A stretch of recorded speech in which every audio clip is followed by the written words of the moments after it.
So February is here, and I was thinking of making a little wrap-up for January, trying to make it short. But here's my reading journal, which is my Ravenclaw reading journal. As I told previously, I have some goals for 2019. So in January, I've listed which books I read. I'm by far from an artist when it comes to drawing. I don't know how to draw. But it's not important. It's my journal, and I think it's fun. Anyway, so I read a total of 5 books, and of my goals, I read 1 Norwegian, 0 non-fiction, and 0 poetry. That's okay, though. It's still just early of the year, so I'll get around to it eventually, or at least, hopefully. So my first read of the year was Girls Burn Brighter by Shobha. I don't know how to pronounce Indian names, I'm afraid. I wish I did. Anyway, it's a really, really good book. I really enjoyed it. I have a thing for India, and I really want to read more books about which is set in India. And this is mostly set in India. It's also a little bit in the US. But mostly in India, and it's also about 2 girls who's born into the lower castes. Is that what you say in English? Well, they're really poor, and their upbringing is very hard. They live a really rough life. So very interesting book. And then I read Eleanor, Oliphant is Completely Fine by Gail, Honeyman, which I really enjoyed as well. It's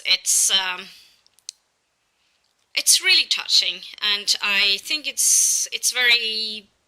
I don't think if you've ever had the feeling of being lonely or being like a little bit of an outsider, if you felt like that, you will probably relate to Eleanor at times, maybe not all the time, but at least at times, and you can feel the hurt and the whole not being like everybody else thing.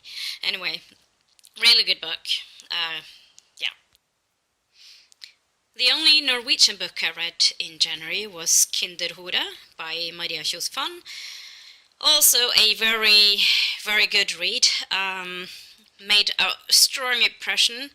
Trigger warning though, there's some rape and stuff, so read with be cautious if you kind of get triggered by things like that. There's also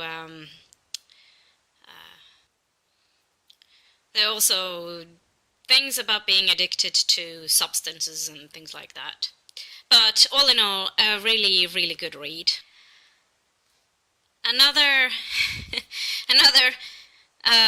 book that is related to India is The Lowland by Jhumpa Lahiri, which I also really enjoyed. Mostly set in India. There's a lot of Indian history. These people are not of the really poor. They're richer people. So one of the sons get to go to the US and study. And there's also a brother who stays behind and lives a very, very different life. One thing I really enjoyed about this book is not only is it well written and interesting in itself, but I like all these little things that are connected to history and the history of India that I didn't know very well because we never heard about them in school. So I really enjoyed that. And last but not least, Before Mars of Emma Newman. Emma Newman is one of my favorite authors, and it's a science fiction book, and it deals with a woman who has experienced postnatal depression. She's one of those women who motherhood doesn't come naturally. So I really enjoyed that part of the story, but I also like a lot of the other stuff. It's a science fiction book, but I don't think you have to like science fiction to enjoy this book, or I think. Anyway, I really, really enjoyed it. It's a really good book, and I'm not sure, probably maybe my favorite of January. Not sure. So here they are, my 5 reads of January, and that's a wrap up.